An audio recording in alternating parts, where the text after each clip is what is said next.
What is going on, college basketball fans? Welcome back to another video. Today we're going to talk about some players that I feel like can put their teams on their backs and carry them to a Final Four run or just a deep run in general and have a legendary March Madness tournament. So I'm ready to get started. Just want to say subscribe if you guys are new. We do a ton of college basketball content here on the channel, and it is March Madness season, so hit that subscribe button. We'll also be live for the Selection Sunday reveal on Sunday, so make sure you guys come to YouTube and tune in for that. And yeah, guys, without further ado, let's get started. So I have three honorable mentions that I want to talk about real quick, and those are going to be some of the obvious players that are just on some of the top teams that I don't really want to list because they are such obviously players that could take their teams on a run, and that is Cooper Flagg for Duke. He did just get hurt today against Georgia Tech, but he should be back for the tournament. Obviously, him and that stacked Duke team could go on a run. Same with Johni Broome. Johni Broome on a stacked team, one of the best in the country in Auburn, and he has hit some clutch shots this year, and he's actually been able to step out and hit some threes as well, so he can be a closer for this team and obviously the top scorer on this team and top defender, a great paint protector that not many people talk about the defensive side of Johni Broome, but he is elite on that side as well. And then also Mark Sears. Mark Sears is an excellent point guard. Point guards are always capable of taking their team on a deep run when you have one of these senior veteran elite guards like Mark Sears, and he has hit some clutch shots, including a buzzer beater left-handed floater against Auburn. That was one of my favorite games of the season, so Mark Sears definitely deserves an honorable mention as well. Six guys that I do have for you guys here today are not really that much more low-key, but some of them come from some teams that are not necessarily the top seeds in the tourney. Coming in here at number 6, I do have from Texas, Trey Johnson. Now, the reason he is only coming in here at number 6 is for two reasons. One, Texas is kind of a maybe as far as whether they are going to make the March Madness tournament or not. They just beat Texas A&M in the second round of the SEC tournament today, so does that kind of lock them in, or do they need one more win? We will not know until Selection Sunday whether they have done enough. But if they can get in there, Trey Johnson is the only freshman I have on this list other than my honorable mention in Cooper Flagg. He has been tearing teams up this year, averaging 20 points per game, 3 rebounds a game, and 2 assists per game. He hits some tough shots, some pro-level shots. He is definitely going to be a lottery pick, if not a top 5 pick in this year's NBA draft. He hits the tough shots in the mid-range from 3, and what he needs to work on, he could maybe be a better playmaker. He averages 2 assists per game, but he is more of a scoring wing, 2-guard type of player who can just hit a ton of shots. So he is definitely a player to look out for. If Texas does get in at around an 11 seed, they could possibly pull off an 11 over a 6, or maybe even take a run to a Sweet 16. I don't think Texas can go any further, but that would still be a pretty nice run for a Texas team that is on the bubble. The next player we're going to talk about is from the Wisconsin Badgers, and that is Tonje, and he is a player that I love to watch this year. Wisconsin's going to check in at about a 3 seed or somewhere around there, so a pretty high seed, and they have some great shooters around him, and that's what I love about this Wisconsin team. He can kind of get the ball, get to his spots, driving to the rack, getting to his spots in the mid-range, and he can shoot over some smaller guards, and he can also hit the 3 ball off the catch and shoot whenever he does get his looks, and he is a pretty efficient player, and he is great at getting to the foul line. Like I said, getting to his spots in the mid-range and driving and getting to the foul line, that is his specialty. And when he gets to the foul line, he makes them. He shoots 91% from the free throw line, so he is going to be able to close out games. And I have been comparing him to this player a few times this year when filling out my early March Madness brackets, and that is Johnny Juzang. He reminds me a ton of Johnny Juzang from UCLA back in 2020 or 2021 whenever he took UCLA to the Final Four from an 11 seed. Tonje reminds me of him a ton, and I could see him doing a similar thing, taking the Wisconsin Badgers back to the Final Four. Number 4 player is going to be a point guard, and is actually on a mid-major team out of the Mountain West, and that is Donovan Dent for the New Mexico Lobos.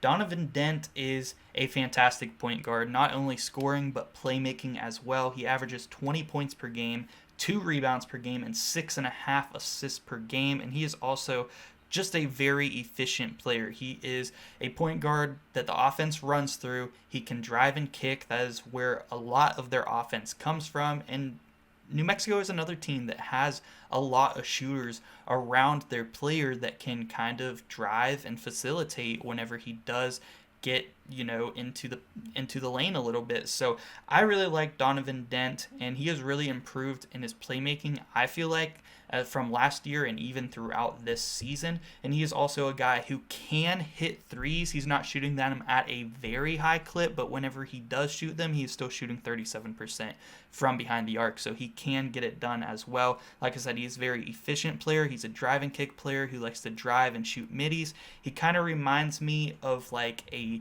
SGA from the NBA, but like the college version, and he's definitely shorter than SGA. He's listed at 6'2", which I actually thought Donovan Dent was a little bit taller, but he definitely plays like he is a bit bigger. And yeah, Donovan Dent checking in here at number 4. Number 3, we have another mid-major team actually, and that is PJ Hagerty from the Memphis Tigers. And PJ Hagerty is another great point guard, and the reason he is right here next to Donovan Dent is because they kind of play a similar game. The offense is going to run through PJ Hagerty. He is only a sophomore, and he's going to, run some drive and kicks, and he is a very efficient player, just like Donovan Dent. He's going to get to his spots. He is going to finish under the rim, get to the lane, and playmake around him. He averaged 21 points per game, 5 rebounds per game, 4 assists per game, and like I said, he's very efficient. He shoots 49% from the field. That is very good for a point guard, and also 41% from the three-point line. So excellent player. PJ Hagerty and Donovan Dent coming in here at 3 and 4 remind me a lot of each other. Both of these guys can take their teams where they're Memphis projected around a 7 seed, New Mexico on that 8 or 9 line.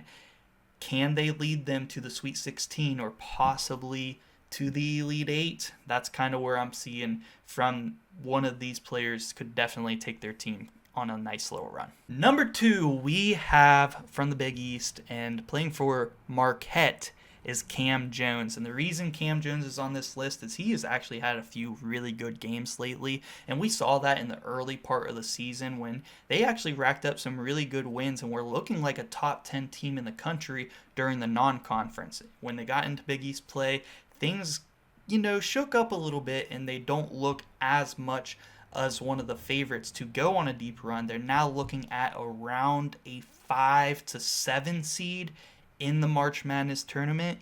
But Cam Jones, if Marquette does make a run to the Sweet 16 or the Elite 8, or possibly even a sleeper run to the Final Four, it will be because of Cam Jones. This offense runs through him, and I can't tell you how much improved he's gotten as a playmaker. With Tyler Kolek moving on to the NBA after last season, he took over from playing the 2 guard and being a scorer to now running the point and being one of the best playmakers in the country. He's averaging 19 points per game, 4 rebounds per game, and 6 assists per game.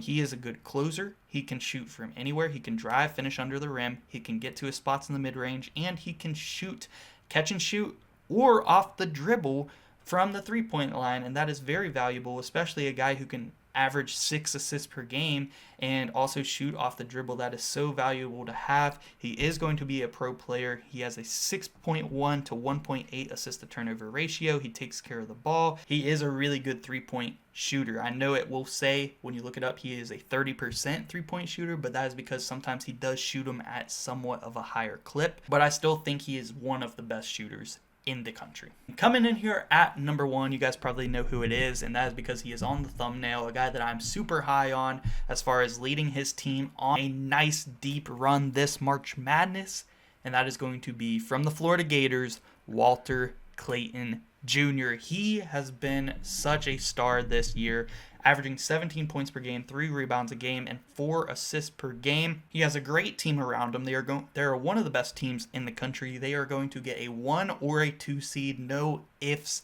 or whats about it. They will be a 1 or a 2 seed. He is a very athletic player, especially for his size. He can actually finish below and above the rim, and he is a big shot maker and a senior. He is that guy this year that I feel like is that senior veteran guard that could lead his team to the Final Four, if not to the national championship.